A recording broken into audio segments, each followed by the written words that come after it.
अब आपके पास ये क्वेश्चन आएगा, ठीक है। तो इस क्वेश्चन में क्या कह रहा है कि ये 3 इक्वेशंस हैं, 3 equation has infinitely many solution for what k value. तो उसके लिए सोल्यूशन करते हैं।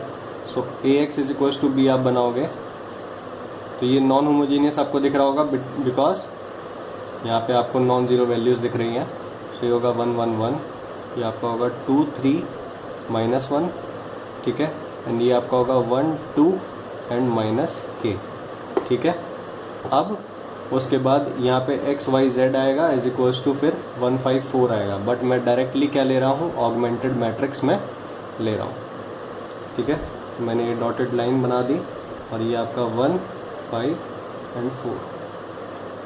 सो यहाँ से आप नोटिस करते हो दैट फॉर डिफरेंट के values the matrix will have different rank, and for different rank आपको क्या मिलेगा, डिफरेंट सॉल्यूशंस आपको मिलेंगे, ठीक है।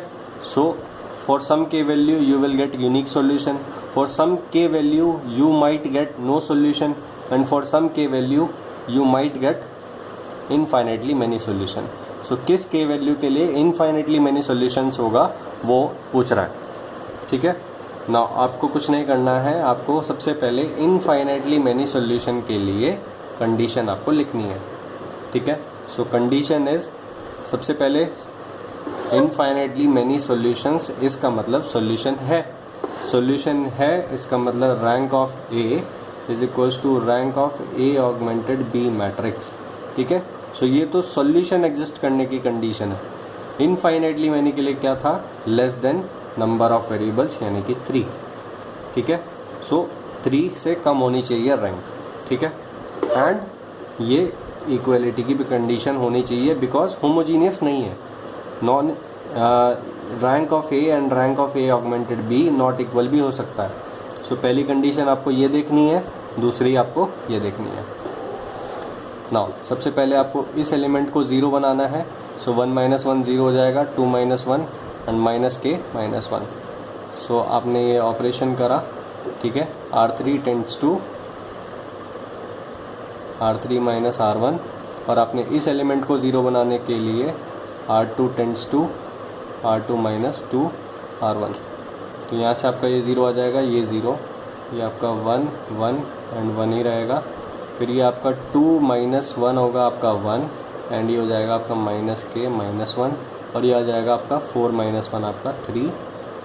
नाउ R2 पे ऑपरेशन के बाद आपके पास आएगा 3 - 2 टाइम्स 1 यानी कि 1, -1 - 2 टाइम्स 1 यानी कि माइनस का 3, 5 - 2 टाइम्स 1 यानी कि 3, ठीक है। नाउ अब आप इस एलिमेंट को 0 बनाने की कोशिश करोगे। सो इस एलिमेंट को आप यहाँ से 0 बनाने की कोशिश करोगे। इस एलिमेंट को बताया था मैंने, जब आप इस एलिमेंट को 0 बनाओगे तो जो एलिमेंट आप ऑलरेडी 0 बना चुके हो उनमें कोई चेंज नहीं आना चाहिए। सो आपको इस एलिमेंट को 0 फर्स्ट रो के थ्रू नहीं बनाना होगा, बिकॉज अगर आप फर्स्ट रो के थ्रू बनाओगे तो ये तो 0 हो जाएगा बट ये -1 हो जाएगा, ठीक है। सो आपको क्या करना होगा, now R3 tends to R3 R1 नहीं करना है बिकॉज ये चेंज हो जाएगा R2, ठीक है। सो 1 - 1 आपका 0 हो जाएगा। सो इस तरह से आप करोगे। सो ये आपका 1 1 1 1 ही रहेगा। R2 में आप कोई चेंज नहीं कर रहे हो, 0 1 -3 एंड 3 0 0 माइनस के -1 एंड माइनस हो जाएगा आपका +3। सो माइनस के -1 माइनस ऑफ -3, सो हो जाएगा आपका +3। सो हो जाएगा -k +2, ठीक है। सो -k +2, और ये हो जाएगा आपका 3 - 3 आपका हो जाएगा 0, ठीक है। अब आपको नोटिस करना है,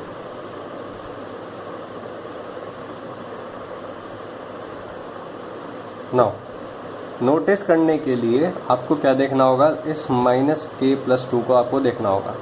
अब -k +2 अगर 0 हो गया तो ये पूरी की पूरी रो 0 हो जाएगी। सो k अब ये जो कंडीशन है इसके लिए देखना होता है, इसको 0 इक्वेट कर दो, सो k इज इक्वल्स टू 2 आपके पास आ जाएगा, ठीक है। So k is equals to 2 होगा तो ये 0 हो जाएगा, सो ये टोटल 0 हो गया रो, ठीक है। नाउ रैंक ऑफ ए आपको देखना है, ठीक है। ये आपको जो मैट्रिक्स है ए मैट्रिक्स अब आपको इक्लोन फॉर्म में दिखाई देगा, ठीक है।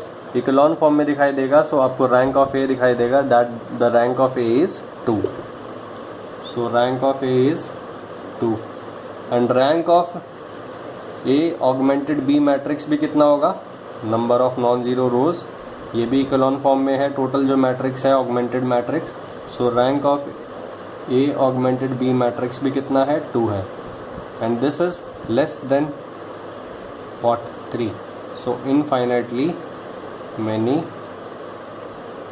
सॉल्यूशंस, ठीक है। अब देखते हैं अगर k नॉन ज़ीरो होता, suppose k is equals to 3 होता, ठीक है। अगर k इज इक्वल्स टू 3 होता देन माइनस k प्लस 2 कितना होता है, -3 + 2 इज इक्वल्स टू -1, सो यहाँ पे आपका क्या आता, -1 आता। अब यहाँ -1 आने का मतलब क्या है, that rank of a is 3 and rank of a augmented b matrix is also 3,